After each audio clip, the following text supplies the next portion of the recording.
تم ان چیزوں کی فکر کیوں کرتے ہو جو تم نہیں کر سکتے؟ تم ان پر غور کیوں نہیں کرتے جو اللہ کر سکتا ہے؟ بتاؤ پھر، ہے کچھ ایسا جو وہ نہیں کر سکتا؟ اللہ قبولیت کی منزلوں سے پہلے تمہیں انتظار سے گزارتا ہے۔ وہ آزمائش انہی کو دیتا ہے جس کو انعام کے لیے چن لیتا ہے۔ مانگنے کی شدت قبولیت کی سب سے بڑی دلیل ہے۔ تمہاری مسلسل دعائیں تمہارا مقدر مکمل بدل دیتی ہے۔ جو باتیں تمہاری دعائیں بھی منوا نہیں پاتی، وہ تہجد اسے منوا لیتی ہے۔ جس پکار کو وہ خود تمہارے منہ سے سننا چاہتا ہے، وہ اسے پھر رد کیسے کر سکتا ہے؟ جب اللہ کو تمہارے مانگنے کا انداز پسند آ جاتا ہے تو وہ دینے میں ذرا سی تاخیر کر دیتا ہے تاکہ تمہاری آواز اسے بار بار سنائی دیتی رہے۔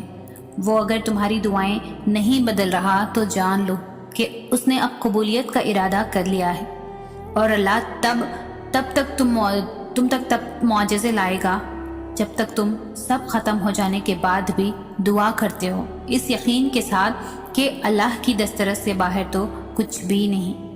کن دعاؤں سے ہے، اور دعائیں تو ان حقیقتوں کو بھی بدل سکتی ہے جنہیں تمہارا مقدر میں بہت پہلے سے لکھا جاتا ہے۔ اگر اللہ تمہارا دل نہیں بدل رہا تو یقین رکھو کہ وہ تمہارا نصیب بدلنے پر راضی ہے۔ وہ پوچھنے لگی، اگر نصیب لکھ دیا گیا ہے تو یہ پھر دعاؤں کی جتن کیسے؟ یہ سوال کرتے ہوئے اس کے لہجے میں بے انتہا درد تھا۔ کچھ چیزیں آزمائش ہوتی ہے، میں نے اس کا ہاتھ تھامتے ہوئے کہا، اس لیے اللہ ان کا خانہ نصیب میں خالی ہاتھ چھوڑ دیتا ہے، کیونکہ اس کو علم ہوتا ہے کہ میرا ایک بندہ ایسا ہے جس کو مجھ تک آنا تو ہے مگر ڈھیر ساری ٹھوکروں کے بعد، اس لیے وہ ان چیزوں کو تمہارے لیے نصیب میں نہیں رکھتا، وہ انہیں دعاؤں میں چھپا دیتا ہے کہ ان چیزوں کی کھوج کے بہانے نکلو گے تو اسے بھی تلاش کر لو گے، آزمائش کا حق بھی ادا ہو جائے گا اور تمہیں تمہارا انعام بھی مل جائے گا۔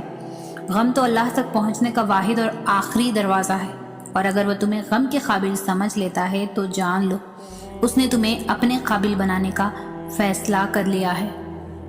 اس کی محبت کے قابل بن جانے سے بہتر تو کچھ بھی نہیں۔ جب تم درد کی حالت میں اللہ کو پکارتے ہو تو تمہاری آواز ان 7 آسمانوں میں تب تک گونجتی رہتی ہے جب تک کن نہیں فرما دیا جاتا۔ اللہ تو فرماتا ہے، تم مجھے پکارو، میں تمہاری پکار کا جواب دوں گا، اور پھر وہ یہ بھی فرماتا ہے، یقیناً اللہ کبھی بھی اپنا وعدہ نہیں توڑتا، اور وہ تمہارے مقدر کو بدلنے کی گنجائش تب تک رکھتا ہے جب تک تمہاری دعائیں اس کی چوکھٹ پر بے بسی سے کھڑی رہتی ہیں۔ تم دعا کرتے ہوئے معجزوں پر یقین رکھو، پھر دیکھو دعا ختم ہوتے ہی معجزہ ہو جائے گا۔ تو پھر یہ مت سوچو کہ جو مانگ رہے ہو اسے حاصل کیسے کرو گے، کیونکہ اس کا انتظام تمہارا رب تمہارے سوچنے سے بہت پہلے کر چکا ہے۔